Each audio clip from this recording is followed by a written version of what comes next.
it play and call it work. Hey everybody, Matthew here from MiniWarGaming.com, and welcome to this Gloomspite Gitz Battletome review. I've got my guest star, Constantin. I don't give a care. What's your last name? What? I don't know. What? No. This is the internet, man. Professionalism. Professionalism. Please. Professionalism with a capital P. That's our slogan. Anyways, Constantin is has been our guest for the past 3 weeks, filming battle reports and other stuff with us, and this is his last day here, and so we're just filming a bunch of reviews. Why not? Right. You may remember Constantin from such videos as a Gene Stealer Cult review, Urban Conquest Campaign, Urban Conquest Review, Path to Glory with Dave, and some other random battle reports. Yep. In no particular order, because I don't know when they're going to be put up. So anyway, so we're going to be talking about the Gloomspite Gitz Battletome, now that I've played a bunch of games with them. And you said that you played a game against them once? Twice? I personally played against them, yeah. Awesome. And I've seen them a bit. I'm just here to absorb your opinions and have my own. Yes, exactly. In addition. Mostly. Let's just face it, you're the pretty face to attract the audience, and then Please don't say that. Just don't say that. It's awkward. Okay, anyways. So, I, first off, was so happy when this book came out, because I didn't even fully realize what we were getting, because I'm a busy guy. I don't follow all the Warhammer community stuff, so I didn't realize that what this book actually is. I thought it was just them renaming MoonClan to Gloomspite. I didn't realize what they did was something much more fantastic than that, which is take the MoonClan and let them be MoonClan, take the Spiderfang Grots and let them be Spiderfang Grots, grab some big, ugly Tro Goths, ram them in there, and throw a huge giant on top, just for good measure, update some of the models, throw in a few extras, and there you have Gloomspite Gitz. It's it's the combination of those fractured factions again. Oh, which is it's not the first time that this has happened. No, of course not. The Beast of Chaos essentially did the same. Yes. Which is something very interesting. Apparently, GW has started to essentially reassemble the fractured factions again. Which is great, because they should. Definitely. They were just too fractured. Because I mean, here. Excuse me. I think they did this whole ordeal because it's easier to reassemble fractured factions than splitting up you know what? Already existing factions. I like Games Workshop a lot. They do a good job with a lot of things. But let's just face it. Age of Sigmar First Edition was a bit of a mess. It was quite something. I don't want to say that anything was done with thinking of a few years in advance. I think it was just them trying something new and getting a lot of it wrong. The first edition Age of Sigmar had very little draw. It had a lot of people had a hard time liking it. They fractured all the factions, and then they gave a lot of love to a couple new ones. Yeah. And the rules with the way the game played was just kind of nonsense. And then and the lore was almost non-existent. It was a brand new game almost. With 30 years of background that was almost, I don't want to say it's thrown away, because that lore has become more integral. But it's interesting because it was just starting, it felt like just starting from scratch, but they had all these models. What do we do with all these models? Well, let's just put them into these little factions, let them ally with each other, and who cares? We're just going to focus on new stuff. That's what it felt like. I can't speak to their actual plan because I have no idea. And now it feels like they've figured it out. That they're like, oh, this is what can make Age of Sigmar great. They did their General's Handbook updates, which really improved the game. The biggest part was just making missions that made sense out of everything. I know some people still complain about the double turn, but I find it's just part of the game. You can complain about it, you can love it, you can hate it, doesn't matter. It's just part of the game. If you want to not play it, that's fine, but you're going to miss out on certain things because a lot of the rules they write has that in mind. So when you take out that core rule, it unbalances a lot of other things as well. One example would be endless spells, of course, that whoever goes second gets to move the endless spells. Well, if you don't have double turns, then somebody is always moving endless spells for the entire game, and the other person never does. That's just one example. There's a lot of other things. A lot of missions now have changed it so that you score stuff at the end of the battle round, so somebody going second has that advantage. There's just so much more to it.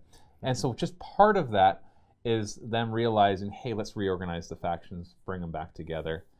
and make them more interesting. Yeah, exactly. Because as much as they brought them together, that's not all they did. The Gloomspite Gitz is something new. Yeah. They took this idea of the mushrooms. They kind of previewed it a long time ago with the Fungoid Cave Shaman, with the 4 Harbingers during the Age of Sigmar 2nd edition launch.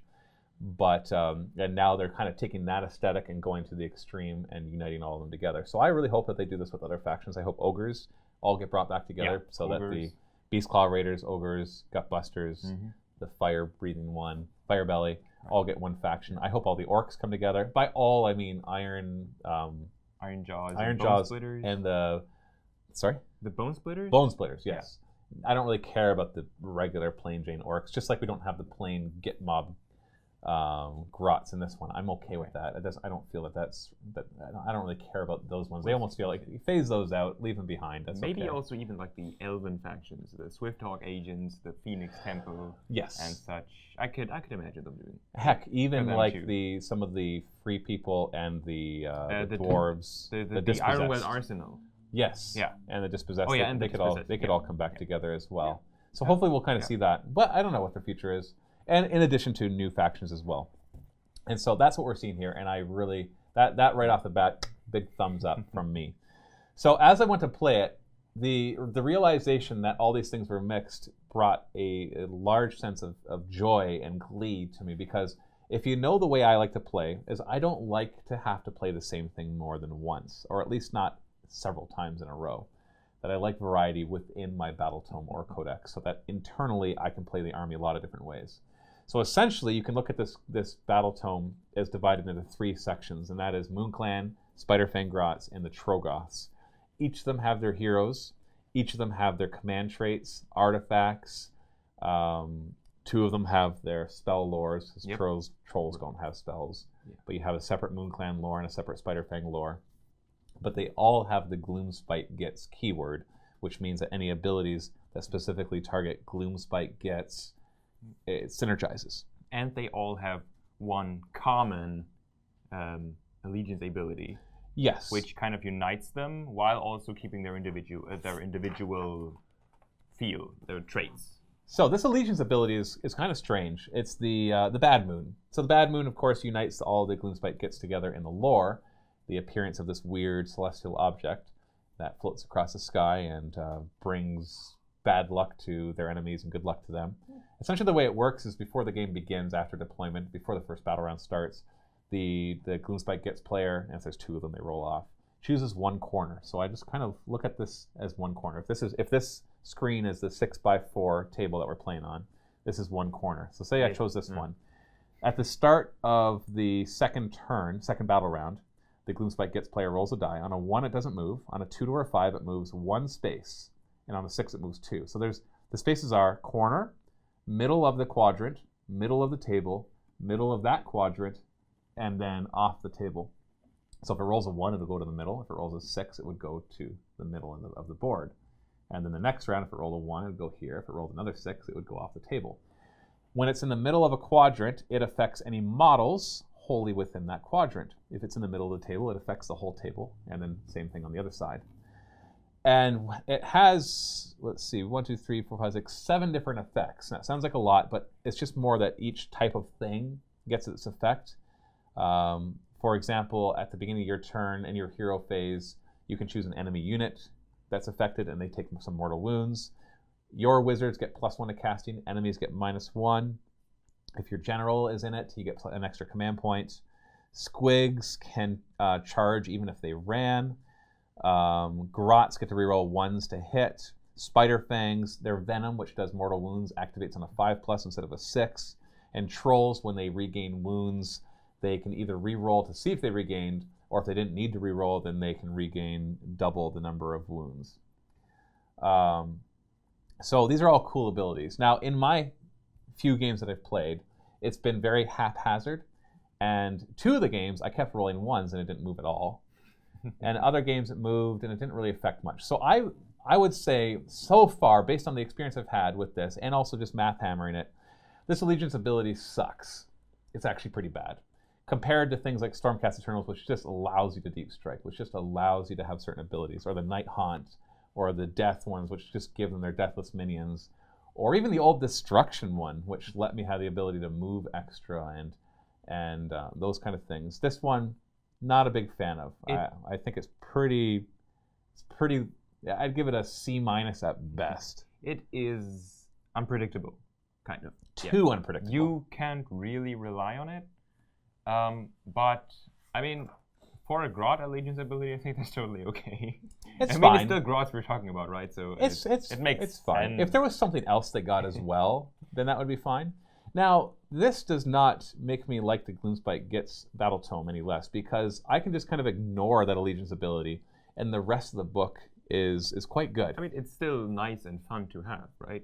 Sure, but when you have to kind of compare it, if you're going to review it honestly, you got to compare it to other codexes. Yeah, no. And those ones, they just give, most of the time, they just give you an ability. The Iron Jaws, +2 to charge. That is just hands down, pretty much all the time useful. It's +1. Oh, sorry, +1 charge.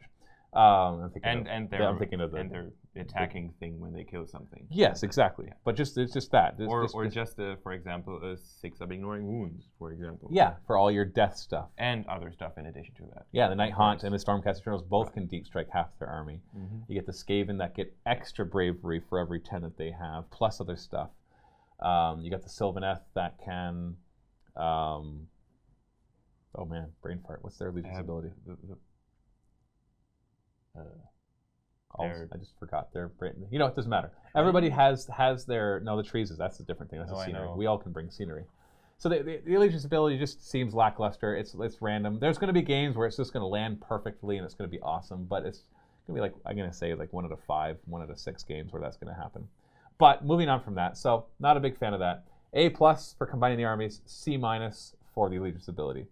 Going into command traits, we've got 4 different groups of them. 1 for Loon Bosses, that's your Moon Clan guys. 1 for Wizards. 1 for Scuttle Bosses, which is your Spiderfang, and 1 for Trolls. Some of them are common, and there's a lot of really good ones. If you want some simple ones, there's just things like getting extra command points, or 2 extra wounds on your Trolls, or giving the Tro Goths ones have like a reassuring presence where they give a leadership or bravery bonus, and you can have that do more than that. Or the ones I love for the Tro Goth hero is letting him reroll the damage for his Boulder Club. Oh. It's D6 damage, Yeah. so being able to reroll that, he's got 4 attacks with it, so being able to reroll that is really good. The simple, like the Scuttle Boss, so your Spiderfang heroes, giving them +4 to move, or a -1 bravery bubble of 9 inches around them, or doubling the number of mortal wounds of their Spider Venom ability, just on the general. That's not a bubble.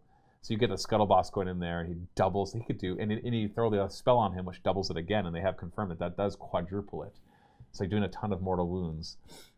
It's just really cool. One of my favorite ones for the Loon Boss is Dead Shouty, where once per battle round he can use a command ability on his War Scroll without spending the command point. The Loon Bosses, a lot of them have an ability where they choose a Moon Clan Grot unit wholly within 6 inches in the combat phase, and every time they roll 6s to wound, they do a mortal wound in addition to their damage. So once per battle round, do that for free. Right. It's Loon Bosses, so technically it triggers on any, like, even the ones on mounts. Because, for example, the Loon Boss on Mangler Squigs, which is now a new unit in this book. That's right. Which is very ridiculous and awesome. He like gives an 18-inch +1 to wound bubble, I think, or something. Or +1 attack or something. It buffs nearby, nearby squid units. So this is really cool. Yeah. So I like that. So we have a lot of options for our command traits, which is nice. Artifacts, once again, they're kind of grouped the same way, where you have Loon Bosses, Madcap Shamans, Spiderfang Heroes, and Dankhold Tro Goths. I love that Dankhold. It's just great.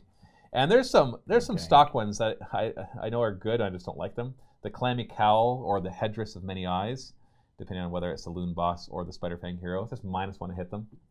Period. Not shooting, just -1 overall. The Loon Bosses have a rule. Usually that's -1 to hit them anyway, so that's -2. Then you throw in Lookout Sir. You're not shooting these guys. No. You're just not. Which is good because they're super squishy. Yeah. And so -1 to hit them is nice. It's not a -1 bubble, thankfully. I'm glad about that because I really hate those. We've got some interesting ones too, like the Tro Goth has you can ignore mortal wounds on a 4+, unless he rolls a 1, then he eats the it's basically this primitive shield of energy, and if he rolls a 1, he eats the primitive shield of energy. But yeah, you get it. Mm-hmm. So it's some cool stuff in there. That the staff of sneaky stealing for the Madcap Shaman, getting +1 to casting and unbinding rolls for each enemy wizard within 12 inches of them. So when he gets closer to wizards, he can use that. And he gets +1 to casting and unbinding rolls for the bear for each enemy hero with an artifact of power. So he's stealing their power. Cool little fun things like that. I'm sure there's all sorts of interesting combos that can be done with this. So far, I've just toyed with a few of them. I've only played a few games with the Gloomspite Gitz, so it's hard to say exactly which ones are the best ones at this point. But I do know that I love the Totem of the Spider God if you're doing Spider Fang Grots. And that is, while friendly Spider Fang units are wholly within 12 inches of the bear, its Spider Venom ability goes off on a 5+ rather than 6. You combine that with the spell that they have, which we're going to get to in a second, which doubles the number of mortal wounds. So you get a big unit of Spider Fang riders, and you double their mortal wounds, and you activate on a 5s. This is something they could do before. Although it's still there. It means essentially they're not dependent on the bad moon for the 5+. Right. The bad moon does the same thing. Yeah, so that wouldn't stack. No, but it's cool. Yeah, it's cool. Yeah, definitely. Yeah. That's just, that becomes like this. You put it on one of the big Ragnaroks, and he walks up, and you've got this huge bubble around that Ragnarok with that. So then we have 2 new lores, the Lore of the Moon Clan and Lore of the Spider Fangs. There are some really fun spells in here. I think my favorite is the Hand of Gork. Oh, yeah. This is the Moon Clan wizard. Essentially, a Hand of Gork, cast value of 7, pick a friendly unit of Gloomspite Gitz within 24 inches, more than 3 inches from enemies, remove them, place them anywhere on the table, more than 9 inches from enemies. Literally, the Hand of Gork picks them up and buries them somewhere else. Literally picks them up and puts them somewhere else. It's a friendly Gloomspite Gitz unit. That is everything in this book. It could be 60 grots. Or it could be a giant. Or it could be a bunch of Tro Goths. Or some spiders. It's infinitely useful because just being able to, at will, in your hero phase, choose a unit and put them somewhere else on the table is pretty awesome. Oh, no. Okay, yeah. Good. Yeah, it's wholly within 24 inches of the caster. It's a big bubble. No, good. It's still 9 inches away. I just thought... Oh, yeah. It's still 9 inches away. But the fact that it can't move in the movement phase after that. But yeah, no, teleporting. Yeah. Yeah. The other one I really like is the Great Green Spite. And that, what you basically do is you choose an enemy within 24 inches and a friendly Gloomspite Gitz unit wholly within 18 inches, and the enemy suffers more mortal wounds based on how many models there are. So it's 1 mortal wound if it's less than 10, D3 if it's 10 to 20, and D6 if it's more than 20. So if there's a big blob of grots, you basically say, those grots, that enemy, and all of a sudden all this green energy goes over that enemy and does D6 mortal wounds for a casting value of 7. Yeah. So that's pretty awesome. The Spider Fang wizards have access to some pretty cool ones too. The one I already mentioned, doubling the mortal wounds, which is the... No. I think it was Sneaking Curse of the Spider God? Gift of the Spider God. Oh, hold on. What am I thinking? Oh, no, that's the built-in. It's the built-in spell. Oh, yeah, Ragnarok. Yeah, right. The Ragnarok Spider has that built-in spell to do that. Right. And so there's some really cool spells and all of that too. So I'm really liking just the additional stuff that you can do with all of them. On top of that, you get a new piece of terrain. So if I'm going to, once again, kind of going through this whole grading structure that I decided to do, I'd say command traits and artifacts, I'd give them a good A. The spells, I'd give them at least a B, if not an A. They're pretty fun. Then we have a new piece of terrain, Bad Moon Loon Shrine. Now, right off the bat, I want to tell you that this thing gets an A++++ for visual appeal. This thing looks so cool. When painted properly, it is awesome. All the mushrooms coming off of it. It's just a gorgeous piece of terrain. This seems to be a common theme now, that the new armies all get their own terrain piece. Because, literally every single one that's definitely their thing now. Yeah, without doubt. This looks pretty amazing. Now, its mechanics I'm not a big fan of. Not because they're not good, but because I don't like the idea behind it. The first part of the mechanic is fine. It's every Gloomspite Gitz unit wholly within 12 inches, don't take battle shock. Fine, that's great. The second part, though, at the end of each of your turns, I can pick a friendly Stabas or Shootas, that's your Grot squads, that have died. On a 6+, I can replace them with a unit half the size. I cannot replace replacement units.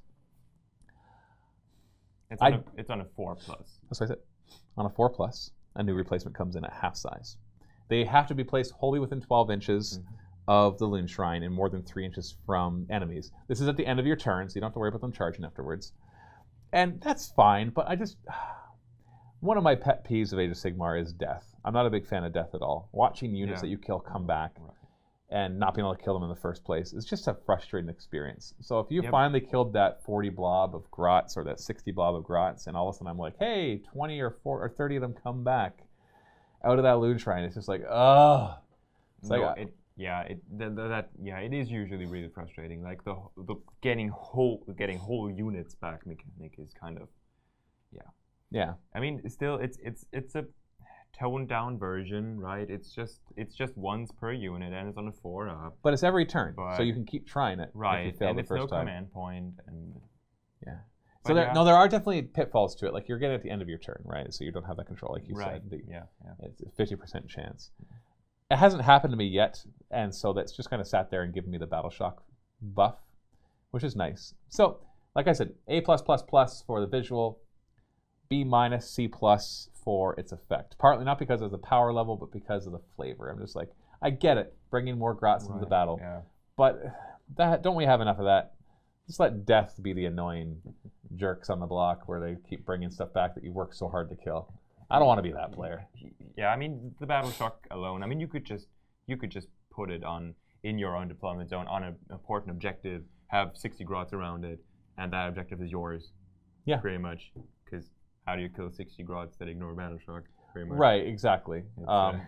Yeah, that's also annoying too. But it's still, you are right, that is effective. I don't know, I think I would have preferred something like it buffs my wizards or something, gives me +1 to my casting rolls, or lets me, has the effect of the bad moon on nearby units, or, flavorful things like that. But it's fine. We'll be nice and give it a B-. Barely a B. There's some narrative games in there and update the Path to Glory rules, which we don't, not that I don't care about, but just don't really play with right now. We have all our new War Scroll Battalions, and there's a lot of really cool ones in there. Yeah, I actually like them. I mean, Which one's have you noticed? Which one's been your favorite so far? Okay, that's actually fairly easy. It's two, but they're a combination. It's the Squig Rider Stampede. I'd say not because it's the strongest, but just it's fun. An army of squigs is just here because the Squig Rider Stampede is essentially like another battalion of battalions. So in this battalion, you take like this one's not. No, sorry, I'm talking about the Squiggalanche. That's it. That Squiggalanche consists of units and potential Squig Rider Stampedes and other battalions. So that's my personal. Should I say what it does? The one just makes your move more reliable. Reroll because all your Squig hoppers and stuff have random moves, so you have to reroll that. And the other one lets you pile in further, so within 6 inches of an enemy. That can be pretty strong because you don't have to charge. You just have to get within 6 inches. Right. Yeah, the problem with that is it has to be affected by the bad moon. Yeah, no. You're spending all these points for a War Scroll Battalion. But again, it's similar to the Nighthawk battalions. They're not very expensive. They don't do a lot, but they're fairly cheap. And you get the extra command point and relic. Right. Or artifact. There are different opinions about this, but I personally prefer the smaller, cheaper battalions that just like amplify abilities or just add a tiny little bit. I prefer those over the like 200 and something battalions that just do a lot. Really good thing. Yeah, because it's more difficult to include those in a normal list usually. See, one thing I've noticed too is like usually I care about battalions for command points, but the Gloomspite Gitz actually have a few methods to get extra command points. Your Fungoid Cave Shaman can get you extra ones. Your main King Loon Boss can get you extra ones. So you have more than one mechanism for extra command points. So you can get away without War Scroll Battalions. Having said that, the ones that stood out to me, the Gabapalooza is fun, but it begs the question of whether it's worth the points. The Gabapaloozas consisted of 5 individual guys. The Scaremonger, Brewgit, Spiker, Boggle-Eye, and Shroommancer, who are all wizards or priests, but they're not heroes. So they don't get Lookout Sir, but they have their own version of Lookout Sir. And essentially, if you have to buy the 5 of them together, but they're all individual units. And they're like 240 points and like 110 more if you bring them in this, which gives them +1 to their casting or their priestly abilities. I don't know if it's worth 110 points to get that +1. Although it does give you... It does give you an artifact and a command point. That's always part of it, right? And it makes their abilities a bit more reliable. I know you could go either way. It's tough. Right. So the Goblet Pool is interesting. But it also makes them 1 drop, technically, if you wanted to. There is that, because it is a lot of drops when you buy the 5 of them apart. So there is that you're purchasing too, if that's what you're concerned about. The Skulk Mob Horde is a lot of Grots, 3+ units of Grots, and then 3 units of Fanatics, which we'll get to. I feel like we need to go talk about the units before we talk much more about the War Scroll Battalions. So let's get to that. Let's skip over the War Scroll Battalions. There are some really cool ones. I like the Trog Herd. So as we go through this, we basically have, I would almost subclass the Moon Clan between the Moon Clan Grots and the Squigs. Partly because I'm obsessed with trying to make Squigs work, and I think there might be a chance. I've tried again with this Edition Codex, and it's been pretty awful. They've been pretty bad. But I haven't tried a couple things yet, like the Loon Boss on the Mangler Squig. That's a new thing. The Mangler Squig's the big double squig. Chained together. It was always a monster, but now you can actually have a Loon Boss riding him. You've got access to a name character, Scragrot, the Loon King. And he actually is pretty interesting. Yeah. He's pretty expensive, 200 some odd points, but he's a wizard that can cast 2 powers. And he has, his command ability can be used once per game, and that is you get to choose how the moon is going to move. Now, this one I'm happy about because it gives you a way to control it. But I also don't like the fact that it's before you roll the dice. I'd rather it be after, because it's only once per game. Then I'm like, okay, instead of rolling the dice, I'm just going to have it do this. Right. I'd rather be after, because if I can only do it once, let me roll first, see if it's going to move.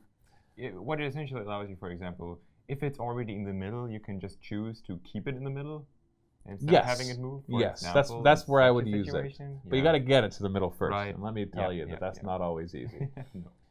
No. But he does get he does 2 spells. He gets +1 to casting and binding. He gets to ignore wounds and mortal wounds on a 4+, which is really nice. He's got a decent close combat weapon and shooting weapon, but you don't want to really use him for that. But every turn on a 4+, you get extra D3 command points with him on the table. So he's good for all of that. And he's a wizard, so he'll have access to your Moon Clan wizard lore, which is pretty awesome because he can cast 2 spells. So, and he's got a spell Nick It, which just does some extra mortal wounds and can possibly destroy an artifact of power in somebody's hands, which is interesting. You got your 5 new characters: the Scaremonger, Brewgit, Spiker, Boggle-Eye, and Shrewmancer. They each kind of have a single ability. Like, for example, the Scaremonger upgrades a Moon Clan Grot unit so they can charge after it runs. The Brewgit will allow a hero, Moon Clan Grot hero, to reroll hit rolls. The Spiker lets a Moon Grot unit reroll wound rolls of 1. So now if you double up on this, you got one that can now run and charge, reroll 1s to wound. Then you got Boggle-Eye, which is a wizard with a spell that ignores Battle Shock phase or Battle Shock test. And the Shrewmancer is also a wizard that has a spell that gives a -1 to hit rolls against a unit and -1 save rolls. So they're all decent. They're all pretty good. But you have to buy them all together. You can't buy them individually. But considering that they're individual, they're almost heroes without being a hero. So they can't use Lookout Sir, but they all have the Slippery Gitz rule, which is essentially the same as Lookout Sir. No, not essentially. It is the same as Lookout Sir. So for some reason, they decided to remove their hero keyword, maybe so that you couldn't give them artifacts and all that kind of stuff. Yeah, I mean, they're supposed to be like teeny tiny mini buffers. Yeah, little extra guys. They're funny little guys. They're cool models. Yes, yeah, definitely. Yeah. And I've used them in a game, and they do actually. And they're actually useful. They are definitely useful. Yeah, for sure. The Fungoid Cave Shaman got some nice buffs. He now gives you extra command points. And he still has his crappy spell, which only affects things within D6 inches of him, which is not where you want to be. But you can give him the awesome one of just teleporting guys around the table. Yeah, right. So you've got him. So we got our squigs. So you got the Loon Boss and Mangler Squig. So the Mangler Squig, I would say right away, out of all the squigs that I've played with so far, the Mangler Squig is the best one. It's the biggest one. It's the big. Well, it's not just the biggest; it's the best because I can get. Right. I mean, I can get the Colossal Squig from Forge World, and that one's not as good. Yeah, no, true. Yeah. When you consider it points for points. Yeah. Now I don't have a Loon Boss on Mangler Squig yet. I'm gonna get one of those soon, but he is the one that he doesn't actually. You add 1 2 wound rolls for friendly squig units while they're wholly within 18 inches of him for his command ability. And he's a squig, so it gets +1 to his wound rolls as well. So all of a sudden he's wounding on 2s and 3s with all his stuff. The loon bosses on squigs do not have the squig keyword. Right, hold on. No, the loon that boss is the with Giant K-Squig does not have the squig Yeah. keyword. So your squig herds obviously have the squig keyword. Loon boss, the loon boss on Giant Cave Squig has the squig keyword, so he wounds a little better. And then of course your huge squig squigs, squig hoppers, and the the Boing new- Grot bounders, which the are basically new your armored squig hoppers. We'll Right. talk about them, and the mangler squigs. So when I tried the all squig list, I did not use Boing Grot bounders, nor did I use the loon boss on mangler squig. The regular squigs, and I thought that the regular squigs were supposed to be on 32 mil basis, so I was playing them that way. It turns out, because I saw that the squig hoppers were now on 32 mils, I figured the squigs were too, because they're the same squigs. But apparently they're not. Okay. And so I played them poorly, so I need to try them again. But I also need to get Boing Grot bounders. See, squig hoppers are crap. They're utter crap. They're garbage. They're totally useless, except for maybe objective grabbers. They do move 3d6 inches now. It used to be 2. And they do fly because they're bouncing. And if they pass over units, they can do mortal wounds to them. The Boing Grot bounders, however, they look like they have a bit more potential. They only move 2d6 inches, but their save goes from a 6 up to a 4 up, so they can actually survive for a minute. Yeah. And their guys on top, they go from 1 attack, 5 up, to 2 attacks, 4 up, -1. The squig stays the same. He just has a squig profile. Right. Yep. And whenever they charge on a 4+, they roll a die for each model in their unit. So 10 guys charge, you roll 10 dice. And each 4+, it does a mortal wound. And they can fly. Right. And when they charge, one more thing. And when they charge, their lances get +1 to wound. So it becomes 4 up, 3 up, -1. And combined with the squig profile, this essentially means on the charge, each individual Boing Grot bounder has 4 attacks, 4 + 3 + -1. That's right. And you can fight in 2 ranks with the spears because they're Yep. 2 inches. Right. And so really, if you can get them in, if you have 2 ranks, then it's 6 attacks for every one in the front. At 4 up, 3 up, -1. So we have That sounds useful. we have squig knights now, essentially. Yeah, with a 4 up It's so save. fun. With a 4 up save. Yeah.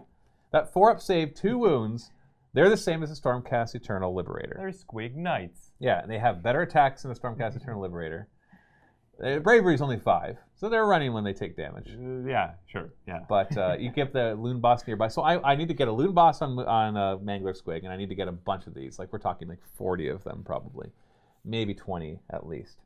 Mangler Squigs are still the undefeated champion of the Squig world. If you're wondering why I'm talking so long about squigs, like I said before, I'm just obsessed with squigs. They just hit like a ton of bricks. Nothing unusual about them. They just hit hard like you would expect them to. And the funny thing about mangler squigs in general is, if you don't know already, they're monsters, so their profile degrades. But as soon as they hit half, then as soon as they get lower, their profile gets better again. They get until worse on the at last half. on the last bracket, they're at full strength again. That's right. Because they get angry or something. Yeah, so they go down at first because they get sad and Yeah. hurt, and then as you hurt them more, they get better again. Yeah. I thought it was a typo at first, but I kept checking different places, and it's all the right thing. And so you actually don't want them to get somewhat hurt. You want them to stay at full health or be really hurt. That actually mattered in the game I played. He knocked him down to 1 wound, and then it just tore the unit apart because it was back to full strength, which was pretty awesome. So the other part of MoonClan, of course, is their grots. This is your mainstay of any Gloomspite Gitz army, although you have lots of ways to make other things battle line. So the 2 big parts of the grots, of course, are the Fanatics and the Stabbas and Shootas. Stabbas and Shootas are your just basic grot. Stabbas are the ones with their spears or their swords, and the Shootas are the ones with the bows. They split the 2 in half. The Shootas don't get a discount for bringing max squads. Apparently they're good. I don't know why they don't get a discount, because they suck even when they're at large squads. And the Stabbas are the undisputed champion of the entire Gloomspite Gitz book. I played a few games, and I got tired of bringing 60 Stabbas because they were too good. It's just, they have only a 6-up save, but they all get shields, and if there's at least 10 of them, they get +1 save. So that makes them a 5-up save, really. On top of that, they specify 1 in every 20 models can get a banner, and there's 2 different kinds of banner, one that gives +1 bravery, and one that gives +1 to saving throws against missile weapons. And so they're a 4-up save against missile weapons. Yep. 4-up save against missile weapons. That is just really, in Age of Sigmar, that is really good. For a 360 point 60 or 300, yeah, I think 360 or 330, I can't remember. 60 grots, 5-up save, 4-up against shooting. Oh, by the way, for every 20 guys, 3 of them can be netters, which are guys holding nets, which you put out front. Any model within 2 inches of a netter, or more netters, gets -1 to hit. So guess what? When you get into combat with them, you're -1 to hit them. Oh, by the way, the netters get 3 attacks each for some reason. Yep. Their barbed nets apparently are super awesome. And once there's at least 15 models, everybody gets +1 to wound. And when there's 30 or more, they get +2 to wound. So you're going 4+2+ for the regular guys, 4+3+ for the netters. You get a loon boss nearby to give them the command ability. When they roll 6s to wound, they do mortal wounds in addition. And there are other ways to give them extra attack. There's the Fanatics that we're going to talk about in a second that can give them a bonus attack.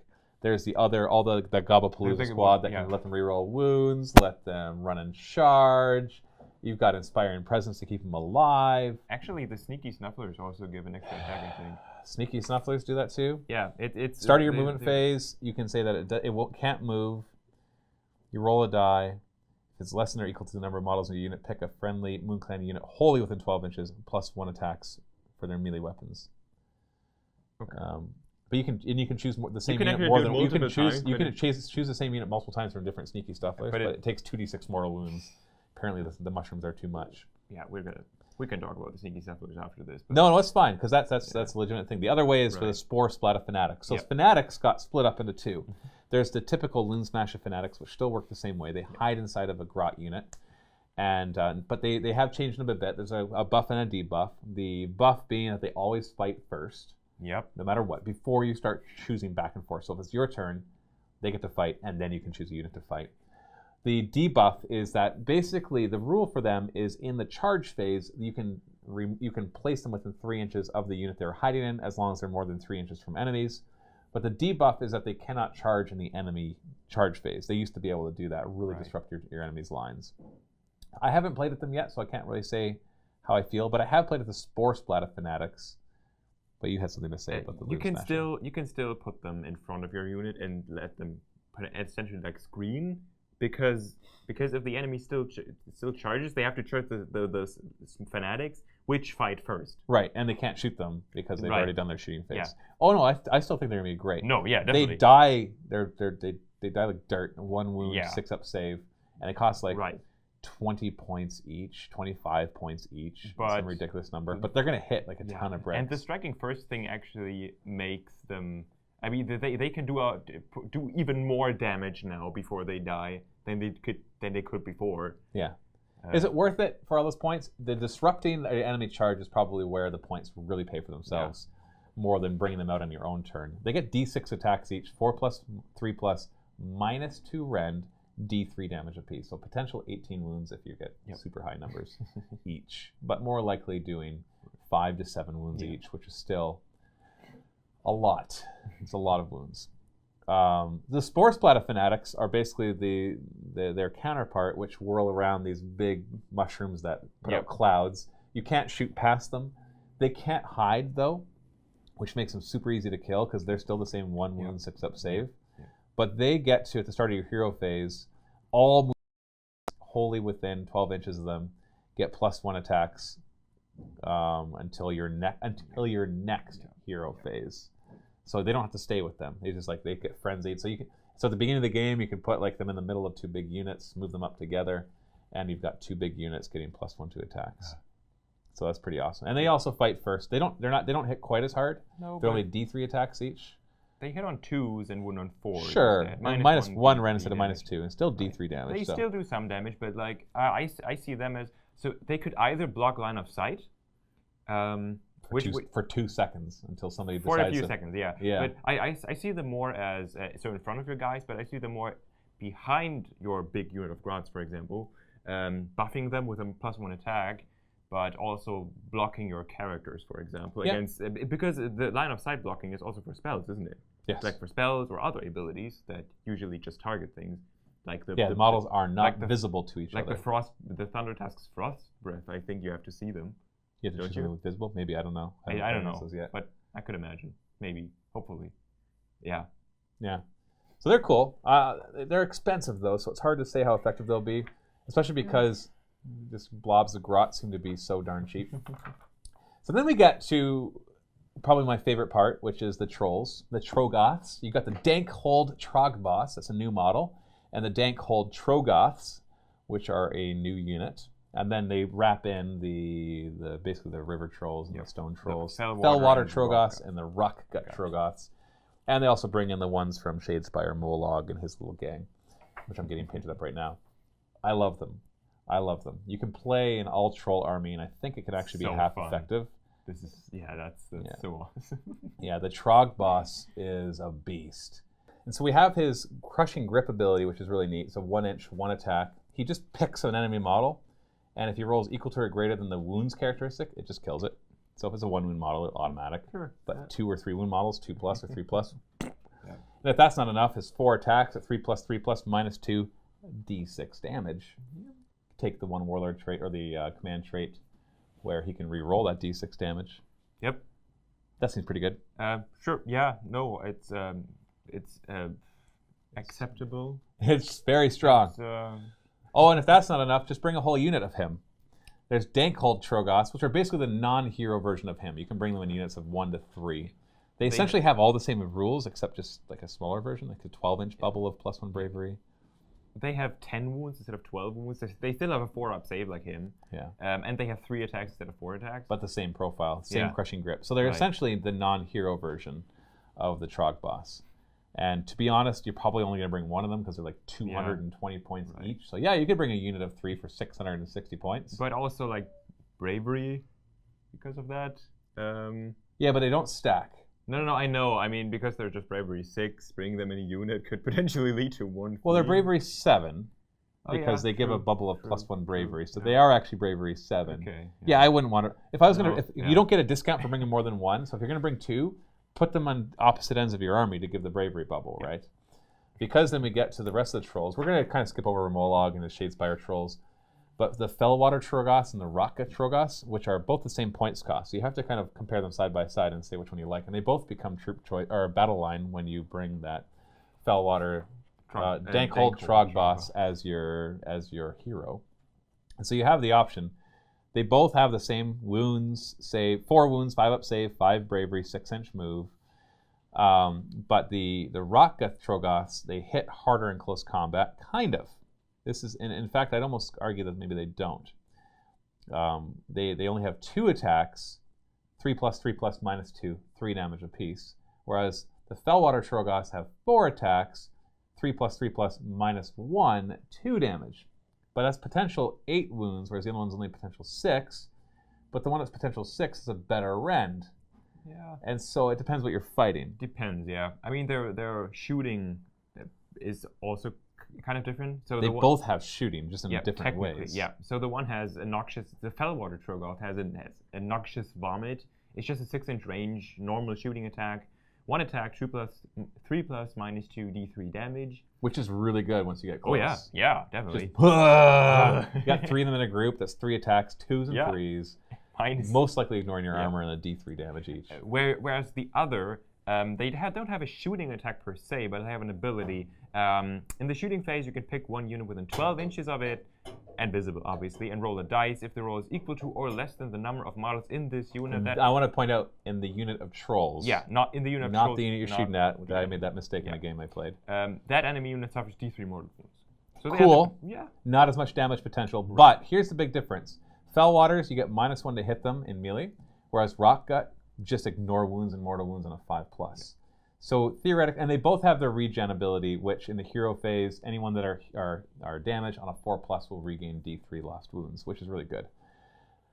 So, question: do you want a 5-up ignoring wounds and okay shooting that you can use even if you ran, or do you want -1 to hit in close combat, higher damage potential, and better shooting? What would you choose? It really is a tough choice.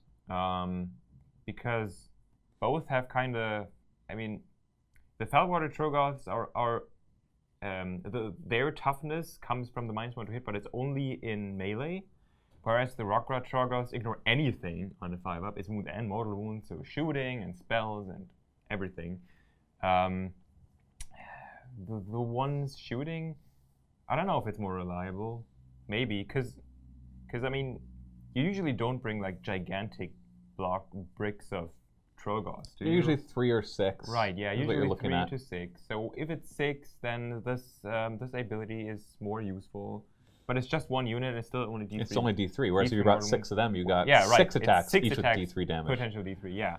So much better shooting for Right, sure. right. So, you know, I'd almost say like the Felwater Tro Goths are the better Tro Goth up close, maybe. But it's hard. Yeah, I can't really. I prefer the maybe, Felwater. Yeah. I think an entire army of Felwater Tro Goths would be Yeah. better than an entire army of Rockgut. Yeah. But that 5-up ignoring wounds can really clutch a game, right? But usually I just take both anyway, just because of diversity and they look cool, right? That's also it too. Like they both have really cool looking models. And that's basically your whole troll army. There's really not much more to than that, which leads us to the Spider Fang aspect of the army, which hasn't really changed much except for something that's really good, and that they brought back the regular Ragnarok spider with nothing on top of it. In the Spider Fang Grotz points before, it was no different points to just have it in a Ragnarok spider, which is the big spider, or to have it with a shaman on top, which made it a hero and a leader and better. Right. Now they've separated them. You have the shaman on the spider, which is just the spider with the shaman on top. But you also have the Ragnarok spider by itself. It costs less points, and it scuttles through like portals and deep strikes. I like to picture it actually scuttling like on top of a cavern, or sneakily, even though it's enormous, through the woods. Yeah. And so it can deep strike. It can drop in 9 inches away from your back lines. Yeah. Oh, and if you bring the battalion where there's up to 3 of them, then you get like +1 to their charge for every one that dropped in that turn. So you drop in all 3 of them, they all get +3 to their charge. You could do a And Ragnarok monster. You could actually do that and make it a viable Spider Fang list. So it's a Grot Beastclaw Raider equivalent. Right, exactly. And they look so cool too, so it gives you a reason to do that. Yeah, so I'm glad that they fixed that issue. The Scuttle Boss on the Spider, in other words, your bosses on Spider, they are very viable as well. They can basically, their command ability pick a Spider Fang Grot unit within 18 inches of them, and they get to reroll charges. So that's nice. Not the best thing in the world, but also very good. And they hit hard. The Spider has a lot of venom. And you can actually do the Web Spinner Shaman on ground as well. He can just be walking around. Other than that, there's they separated out the Flinger, so the Catapult, and the Spider Fang War Party, which is just a bunch of Grots on there. On top of the Arachnaroks. On top of the Arachnaroks. And then we have the Skitter Strand ones that go, through their web magic, they actually create portals through the realms. And then you have your basic Spider Riders, which haven't really changed much. And that, now one thing I should point out is that the banner for all the Grots used to be that they get extra leadership or bravery if there weren't enemies nearby. Now it's just a flat +1. Okay. Which I like better. Yeah. Because you needed it more once you were in combat. I mean, stabbers are in combat, right? So yeah. they wouldn't really ever benefit from it. Yeah. And then lastly, after all that, because that's really all there is to talk about for Spider Fang, is there's the Gargant. He's been wrapped into this book as well, so now you can bring him in not as an ally. And I like that because it gives you more options. I haven't played with him in this army yet, but I've played with him before, and he's decent. So, and there's nothing different about this one than the other ones. So putting all that together, they've got a lot of new War Scroll Battalions. The Trog Herd one is a Trog Boss, 3 to 9 units of different, whatever you want to do for Tro Goths, and 0 to 2 Gargants. I did this one, which I really liked because it let me drop my entire Troll army at once. Yeah. And if they do an unmodified wound roll of 6, and with a melee weapon, they get +1 damage. So all those guys are just hitting with all those attacks. Those 6s do extra damage, which is a nice basic one. It gives you an extra command point, artifact, all that kind of stuff. Other than that, I don't know if there's any real War Scroll Battalions that I need to point out as being like the one I talked about was the Skitterstrand Nest, of 2 to 3 Arachnaroks, +1 charge for models for this battalion, for each model of this battalion. from this battalion that was set up in the same turn. Right. So you drop all 3 at the same time and get +3 to charge. Yeah. Or you can do the Spider Rider Skitter Swarm, which is a 0-1 scuttle bosses, and then 3+ units of Spider Riders. They get +2 move, just straight up, which is pretty good. Yeah. Or you can do the, that just, those ones seems like to be the most interesting one. The Moon Clan ones as well. So overall, there's the endless spells as well, but I haven't played with them yet, so I don't really want to go over and reviewing them. So we've seen the points adjustments, we've seen brought all together. And once again, tournament-wise, I have no idea how well these will do. But I have a funny feeling if you want to win tournaments, you're bringing blobs of Grots, unfortunately. Because I mean, you've seen it. I've seen it too. Grots are, you can make them so ridiculously strong. Yeah. You can annihilate pretty much anything with Grots now if you want. Because you could easily get 3 attacks on them, hitting on 4s or something, or better. Hitting on 4s, rerolling 1s if you get the moon. Then winning on 2s, rerolling with the nearby guy. 6s also do mortal wounds. People were complaining about skeletons before. Now it's going to be. It's the same thing with Grots now, just better. I know. I don't know if better, because skeletons are also more resilient and come back. Yeah, but and you get 4d3 of them back every turn. 40 of them, not 60 of them, and they have a 6-up save, becoming a 5-up potentially, and not a 4-up. It's true. It's true. It's just annoying. Yeah. I hope in my next battle reports I'm going to be doing more groups of 20 and 40. I think I'll stay away from the 60 a little more. Actually, groups of 40 actually do pretty much the same damage. They just don't. I mean, they don't absorb the 20 wounds before they degrade. Before they start to degrade, right. Oh, they have to, once they get down to 30. 40 is usually more than enough for the most part. We'll see. You just don't get the discount on the last 20, right? True. So if you're doing 2 units at 40, you're paying a lot more points than just 60 plus 20. Yeah. Okay, well, we are filming this live for those of you watching on YouTube right now. So I'm going to turn to the chat now to answer any questions or read any comments, specifically about the Gloomspite Gitz Battletome. So go ahead, commenters, and we'll do that for a few minutes, and then we'll be done. DH Star Wars thinks that I'm addicted to streaming now. I like streaming. It's fun. It's nice to interact while working. So we're just going to wait for some comments if there are any. We got a bunch of people watching. Yeah. Got to give them I think we're like 10 or 15 seconds behind. Okay. And John says, I'm currently painting 140 Gitz. I've been converted. Woo! Good luck. And my condolences. Yeah. Sir Rogwater, thank you for the Twitch Prime subscription. And Sprackfola as well. Sorry, I don't know how to say your name. I think that's all recently. I can't see any ones further back because I had to restart. Griff 2K9, was there any goblin units you wish they had incorporated into the Gitz? You know what? I think I got everything I wanted. Like I said, I don't really care about the Git mob Gitz. Right. Although it wouldn't have hurt to put them in. The artillery, and they're. You know what? Now that I've said it out loud, sure, I wish they had put the Git mob in there. But I don't think this army needs them. I really don't. I like variety though, so just having more variety is always nice. Yeah. It does speak to what they think about the Git mob. Mm-hmm. So it makes me think that they're just going to be always relegated to that army, which is fine because it's. They're moving away from the generic goblins, generic orcs, generic stuff, and they're making their own thing. So Gloomspite Gitz puts them closer to that because these aren't just goblins from Lord of the Rings. They are different, and now they're even different than what the goblins they had because now they have mushrooms growing out of them, and they. Doesn't that technically make them cannibals? Because they're technically mushrooms. Squigs are mushrooms. But they grow from spores too, don't they? Right, but I don't think they're mushrooms like squigs are mushrooms, but I don't know. But I mean, technically, it's the same for orcs, isn't it? 40k it is. Yeah, I don't know how it is in Age of Sigmar, I will admit, whether they reproduce sexually or asexually. I am not sure. I know in 40k it's definitely there's no gender to them, and they spores come off of them, and those spores grow into new orcs. But Age of Sigmar, maybe it's the same, but I also wouldn't be surprised if they actually have something different for them. Great Lord Red Panda, Loon Boss on Mangler command ability, isn't it you choose a model and it's bubble around it?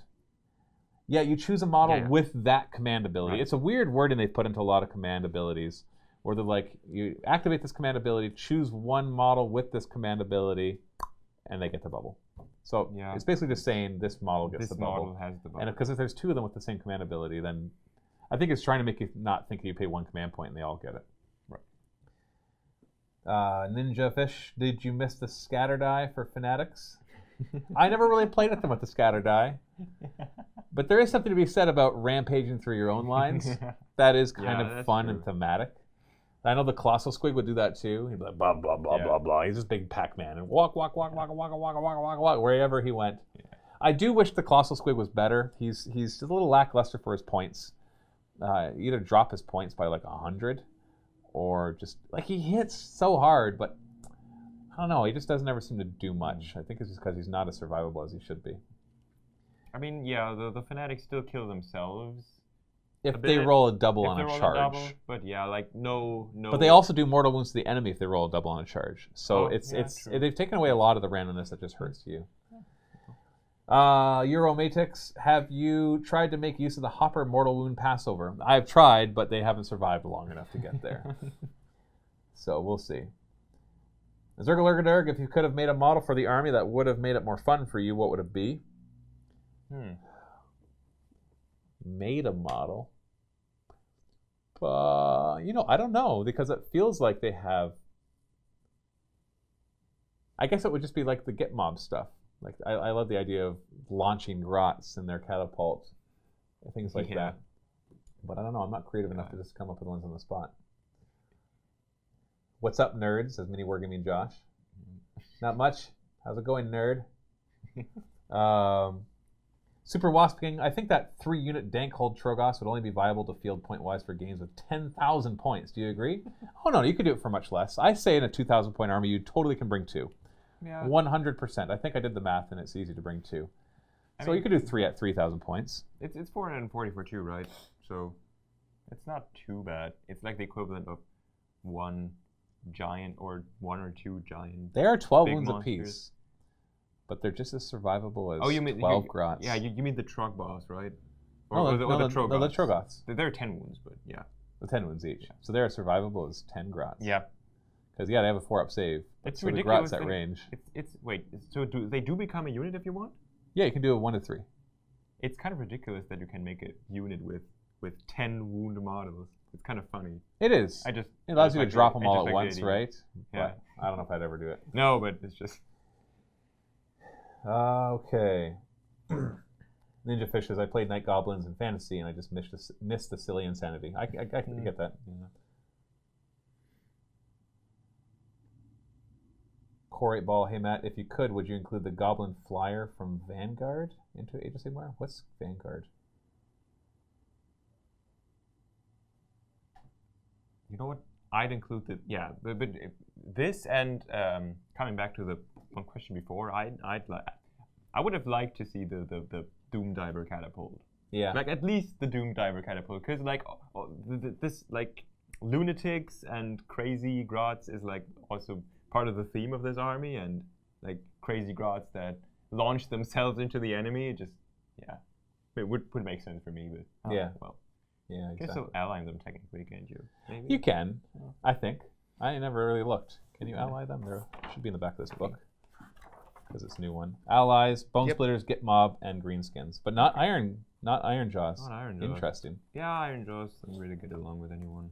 Yeah. Not really. Okay. Vindy, hey Matthew, several years Vault member here. Just want to tell you, keep up the good work. You guys do a good job. Well, thank you. Thank you very much, and thanks for all your support. I agree. John9015, what are your opinions? Arachnarok or Gargant? Arachnarok. If you're doing Spider Fangs, 100% Arachnarok. If you're doing Moon Clan, then maybe the Gargant. Yeah, maybe. Dino Titan Edition says that Ardboys need to be playable as a solo army. We need more units for them. Yeah, I agree. They could be expanded. You could have like an archery unit for them, or even like a crossbow unit would be kind of cool. But then it seems more like they would be bows. Yeah. You can add, just more variety there. But at the same time, just combining with Bone Splitters, throwing in the Gargants with them as well, that can give us some variety. I could see that. Like this and the Ogre book, and the High Elf book, perhaps. But We'll see. Yeah, but definitely this in the ogre book. Yeah. That'd be cool. I think. Heck, even combine it with ogres, maybe.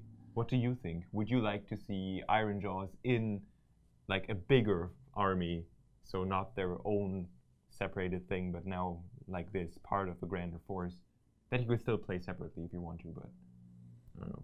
I'd like the idea. I like the idea. I think. Circular Dirk, I'm sorry I have not been able to read the lore in this book yet. Been too busy playing.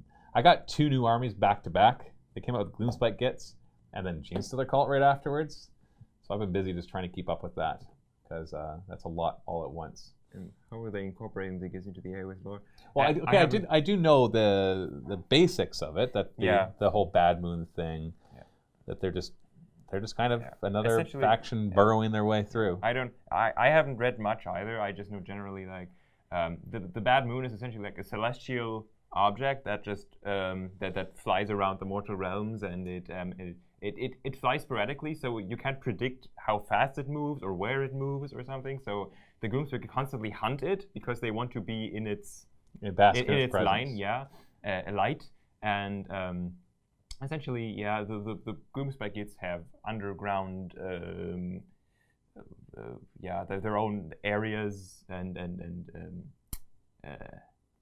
forgot the name, but you know, they can be found anywhere. Like there are a lot of Gloomspite Gitz under that huge scrap pile in Shaman, or something that all orcs and aurochs and goblins are drawn to because it's just a scrap pile. I mean, why not? Yeah, exactly. But so they're just festing everywhere. I don't know if they've worked them into like an important part of the lore, like Nagash and that kind of stuff, but they'll definitely be a player in there. Maybe one day. Well, that's all the time we have for today. Thank you so much for joining us for this Gloomspite Gitz review for the Battletome. And thank you, Constantin, for helping us out with all of these. I hope that you enjoyed this. Thanks for having me here. Oh, no problem. And if you want, we've already put up a few Gloomspite Gitz battle reports, so you can go check those out on our channel to see how they are in action. I've played them a few different ways.